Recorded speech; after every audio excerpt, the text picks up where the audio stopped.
Bonjour à tous. Est-il possible de gouverner un pays comme la France?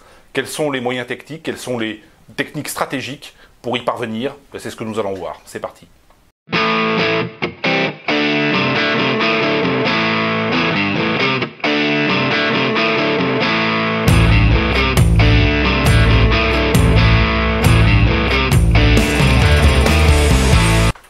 Commandant, la France est ingouvernable d'après vous, non?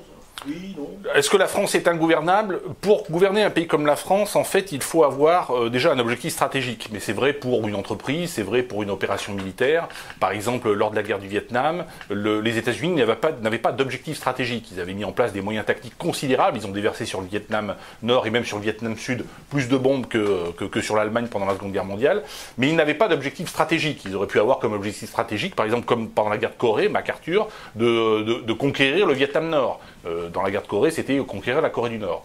Mais comme ils n'avaient pas d'objectif stratégique, ils n'ont pas pu atteindre leurs objectifs stratégiques. On pourrait dire que dans un certain nombre d'autres guerres, comme par exemple la guerre d'Afghanistan ou la guerre d'Irak, l'Union soviétique, comme les États-Unis en Afghanistan et les États-Unis en Irak, n'avaient pas réellement d'objectif stratégique. Un objectif stratégique, c'est par exemple faire de l'Irak une colonie américaine ou un État un peu comme Porto Rico, sous tutelle américaine, une espèce de protectorat, ou bien peut-être de l'intégrer dans l'Union américaine. Ça, c'eût été un objectif stratégique.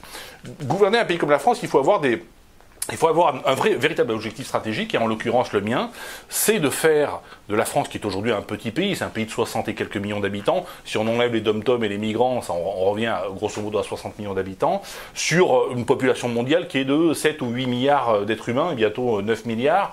Donc je pense que l'objectif stratégique d'un pays comme la France, ça doit être d'être un paradis fiscal et un paradis réglementaire, c'est de faire à l'échelle du monde ce que Monaco est à l'échelle de la France, c'est de faire un pays riche et prospère, et non pas une puissance qui aurait vocation à défier la Russie ou à défier les États-Unis ou à se mesurer à des pays comme la Chine.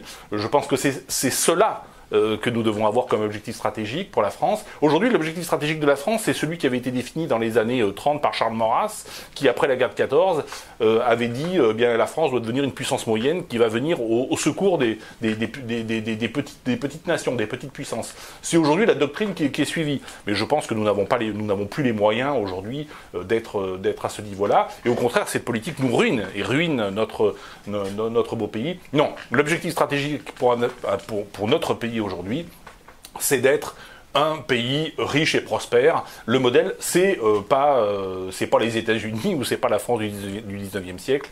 C'est clairement pour moi la principauté de Monaco ou la Suisse, si vous voulez. D'autres questions?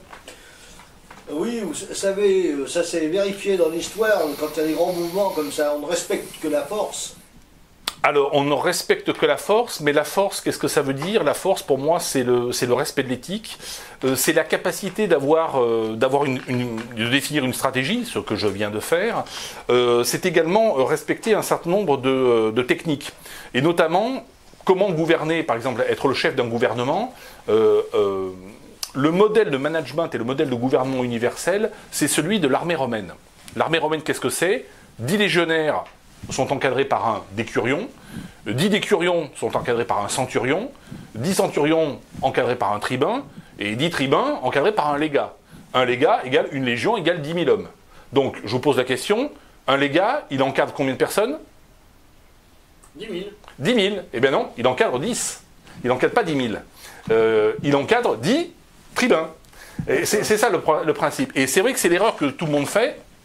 C'est-à-dire que dans une entreprise ou dans quelque organisation que ce soit, souvent on a des personnes qui disent « mais moi je suis responsable de 30 personnes, de 50 personnes, de 100 personnes ». Et c'est impossible de contrôler au quotidien le travail de plus, on va dire de plus de 14-15 personnes. À partir de 20, 30, 40, comment voulez-vous contrôler au quotidien leur travail? Comment voulez-vous les encadrer? Comment voulez-vous les motiver? C'est quelque chose d'extrêmement important. Le modèle de l'armée romaine, il a également été défini par Sun Tzu. Sun Tzu, qui est cet auteur chinois qui a écrit il y a 25 siècles L'art de la guerre, et il explique que un général peut avoir une armée d'1 million de soldats ou 10 millions de soldats, et il parlait en connaissance de cause, puisque les armées chinoises à l'époque atteignaient pas loin du million de soldats. Eh bien, tout simplement parce qu'en fait, un général n'encadre qu'une dizaine d'officiers supérieurs, qui eux-mêmes encadrent 10, qui encadrent 10, qui encadrent 10. Et c'est comme ça qu'on arrive à 1 million. On ne respecte que la force à condition, encore une fois, que la force, cela consiste à respecter l'éthique, cela consiste à avoir une stratégie, et cela consiste à maîtriser les techniques de commandement et les techniques de management. Voilà. Un encadrant, un manager, un commandant, il doit en permanence être capable de comprendre quelles sont les attentes de sa hiérarchie, quelles sont les attentes aussi de ses subordonnés, et quelles sont les attentes également des personnes qui sont au même niveau hiérarchique que lui. Il doit avoir ce qu'on appelle cette vision à 360 degrés. Si sa présence soulage sa hiérarchie, soulage ses subordonnés, et soulage les personnes qui sont au même niveau hiérarchique que lui, c'est vraisemblablement un bon cadre. Et à l'inverse, si c'est une personne qui sent, parce que ça se sent effectivement qu'elle n'aide pas forcément ni sa hiérarchie ni ses subordonnés, eh bien c'est qu'elle est vraisemblablement un mauvais encadrant, un mauvais cadre ou un mauvais commandant. D'autres questions? Bonsoir, commandant. Oui.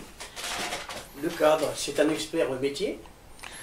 Alors le cadre, ça n'est pas un expert métier. C'est vrai que dans une équipe, et c'est souvent l'erreur que font beaucoup d'organisations, c'est qu'on prend, dans une équipe, ça peut être une équipe de comptables par exemple, on va prendre le meilleur comptable, on va dire, comme tu es l'expert métier sur l'équipe de comptabilité, bien, tu vas encadrer l'équipe de comptabilité. Mais ce qu'il faut bien savoir, c'est que l'encadrement, c'est un métier à part entière. Et ce n'est pas forcément l'expert métier qui fera forcément un bon cadre. Et inversement, un bon cadre ne sera pas forcément un bon expert métier. Ce qui est important dans une équipe, c'est d'avoir un ou plusieurs experts métiers qui seront capables de faire monter en compétence les autres membres de l'équipe. Mais le métier de l'encadrement, c'est-à-dire qui consiste à fixer des objectifs, contrôler des objectifs au quotidien, et puis faire des réunions des réunions d'équipe, etc. C'est un travail qui est très distinct de l'expertise métier, qui est l'expertise technique. Oui.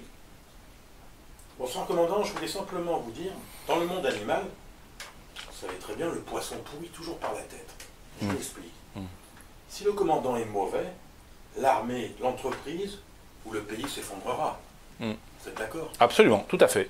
Et c'est bien le problème. C'est bien le problème, c'est qu'aujourd'hui, on a regardé le gouvernement actuel, mais même tous les gouvernements depuis 10 ou 20 ans, vous avez un Premier ministre pour 40 ministres, donc effectivement il ne peut pas réaliser son travail d'encadrement, et tous ces ministres et tous ces premiers ministres sont des gens qui n'ont jamais de leur vie encadré la moindre équipe. Ils n'ont jamais été dans ce métier-là. Ce sont des courtisans, ce sont des juristes, ce sont parfois des économistes, ce sont des personnes qui sont peut-être de grands techniciens dans un certain nombre de domaines, mais ce ne sont pas des meneurs d'hommes, ce ne sont pas des personnes qui ont été formées à l'encadrement, ce sont des personnes qui en plus n'ont pas de vision stratégique. Donc en fait, elles ont quelque part tous les défauts. Elles n'ont ni vision stratégique, ni respect de l'éthique de la liberté qui dit fais ce que tu veux à condition de ne jamais porter matériellement et volontairement préjudice à autrui. Donc il faut aussi avoir une éthique. Et elles ne maîtrisent pas les techniques d'encadrement. Donc c'est véritablement une catastrophe. D'autres questions?